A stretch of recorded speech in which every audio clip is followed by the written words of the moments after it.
लगाने के लिए तैयार हैं। Bureau report, Sudarshan news.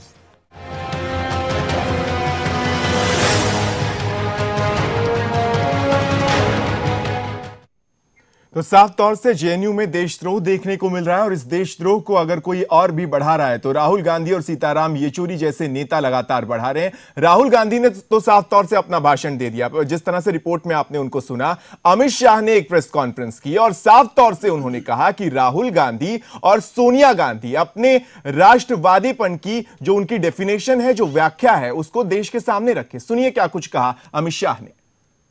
आप वोट बैंक की राजनीति के आड़ में देशद्रोही प्रवृत्तियों को शेल्टर करने तक पहुंच गए हैं। इसकी चिंता आपको है क्या? मैं भारतीय जनता पार्टी की ओर से मांग करता हूं कि इस पूरे मामले पर कांग्रेस पार्टी ने और कांग्रेस अध्यक्षा ने अपना रुख साफ करना चाहिए, क्योंकि देश की जनता जानना चाहती है कि अभिव्यक्ति की आजादी की कांग्रेस की व्याख्या क्या है, कि शहीदों के परिवारों के प्रति संवेदना है, देशद्रोहियों का साथ नहीं देना है। तो कांग्रेस अध्यक्षा ने और कांग्रेस के उपाध्यक्ष ने देश से तुरंत माफी मांगनी चाहिए।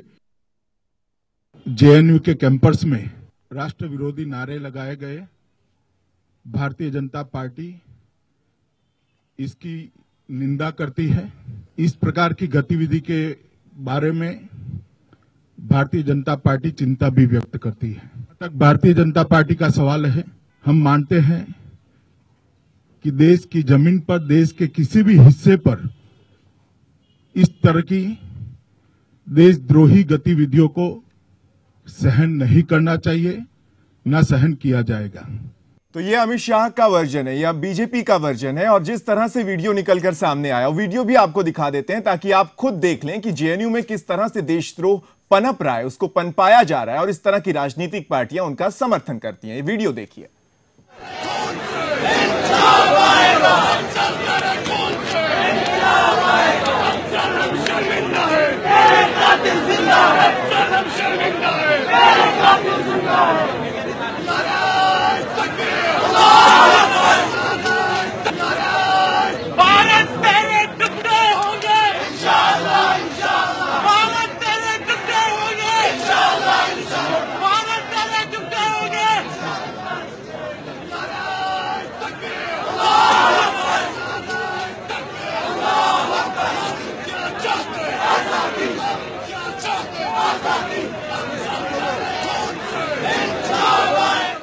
ये ऐसी अभिव्यक्ति की आजादी चाहते हैं कांग्रेस और सीपीआई के सीताराम येचुरी। जिस तरह से उन्होंने गिरफ्तारी का विरोध किया है, इससे साफ तौर से यही निकलकर सामने आ रहा है। इसी पर अब हम चर्चा करेंगे और साफ तौर से हमारे क्या कुछ सवाल होंगे वो आपको दिखाते हैं और उसके बाद चर्चा में आगे बढ़ेंगे।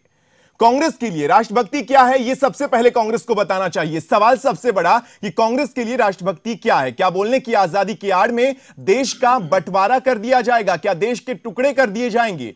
क्या कांग्रेस राष्ट्र विरोधियों के समर्थन में धरना देकर देशद्रोही शक्तियों को बढ़ावा नहीं दे रही? यह भी सवाल कांग्रेस से अब पूछा जाएगा जब राष्ट्र विरोधी शक्तियों के समर्थन में वो लगातार बात कर रहे हैं। क्या देश को तोड़कर दम लेंगे विपक्षी दल? सबसे बड़ा सवाल जो आज सामने आ रहा है कि क्या विपक्षी दल देश को तोड़कर ही दम लेंगे? इसी पर आज हम बात करेंगे। बीजेपी की ओर से अनिला सिंह हमारे साथ हैं जो गिरफ्तारी का समर्थन कर रही हैं। अनुज आत्रे कांग्रेस की ओर से गिरफ्तारी का विरोध करेंगे। कन्हैया कुमार की जिन्होंने किया है इससे पहले भी। प्राची अधिकारी साउथ फिल्मों की एक्ट्रेस हमारे साथ है जो न्यूट्रल अपना विचार रखेंगी। और निधि त्रिपाठी हमारे साथ हैं, एबीवीपी छात्रा प्रमुख, जेएनयू से हमारे साथ सीधे जुड़ गई हैं। सबसे पहले अनुज आत्रे साहब, क्या बोलने की आजादी के आड़ में आप देश तोड़कर ही मानेंगे? क्या राहुल गांधी तभी मानेंगे जब इस देश के टुकड़े हो जाएंगे जैसा कि इस वीडियो में दिख रहा है? देखिए, सरासर एक इल्ज़ाम और बहुत ही गलत इल्ज़ाम लगाया जा रहा है। हम इसका खेद व्यक्त करते हैं और हम चाहेंगे कि इस तरह के शब्दों का प्रयोग नहीं होना चाहिए। ऐसा कभी भी राहुल जी की तरफ से या कांग्रेस पार्टी की तरफ से कभी भी ऐसा ना कभी हुआ है ना कभी होगा। कांग्रेस ही एकमात्र ऐसी पार्टी है आजादी से लेकर के आज तक जिसने देश के लिए कुर्बानियां दी हैं, जिसके नेताओं ने कुर्बानियां दी हैं। 1975 में इमरजेंसी लगाई है। नहीं, इमरजेंसी लगाई है, उससे पहले आप देखिए अगर देश की आजादी में अगर किसी का भी योगदान रहा है आज के मौजूदा परिप्रेक्ष्य में आप उठा के इतिहास नहीं बताइए, इतिहास में उठा के देख लीजिए, उसके बाद भी उठा के देख लीजिए। कांग्रेस के प्रधानमंत्रियों ने ही शहादत बात दी है। कीजिए, राहुल गांधी किस लोकतांत्रिक व्यवस्था की बात कर रहे हैं? सीधा सवाल मेरा आपसे, किस लोकतांत्रिक व्यवस्था की बात कर रहे हैं? किस अभिव्यक्ति की आजादी की? क्या भारत के टुकड़े होने की बात आप सही कर रहे हैं और आप ये कह रहे हैं कि अभिव्यक्ति की आजादी है? बिल्कुल उनका इशारा इस ओर नहीं है, उनका इशारा बिल्कुल इस ओर देश के जो लोगों ने इस तरह के नारे किए उनके लिए बिल्कुल कांग्रेस उनके सख्त खिलाफ है। कभी भी इस तरह की हम समर्थन नहीं करते, परंतु जिस प्रकार की कार्रवाई जेएनयू में हुई है, निर्दोष छात्रों को पकड़ा गया, निर्दोष छात्रों के ऊपर कार्रवाई। निर्दोष छात्र कौन? अनुजात्रे साहब आप इसका जवाब दीजिए, निर्दोष छात्र कौन? कन्हैया कुमार निर्दोष छात्र हैं। जिन लोगों कन्हैया कुमार निर्दोष छात्र हैं। एक कन्हैया कुमार की गिरफ्तारी हुई है, बाकियों को पकड़ लिया गया था, उसके बाद उन्हें रिहा कर दिया गया पूछताछ के बाद। क्या कन्हैया कुमार निर्दोष छात्र हैं? अनुजात्रे साहब कांग्रेस का स्टैंड बताइए। देखिए, इसमें जो लोग शामिल हैं, जिन लोगों ने ये खुलेआम नारे लगाए हैं, देश विरोधी नारे लगाए हैं और देश को तोड़ने की बात की है, उनको आइडेंटिफाई करके उनको पकड़ना चाहिए। ये डबल स्टैंडर्ड आपके हैं ना, आप पहले कोरस जोड़ देते हैं आगे, ठीक है।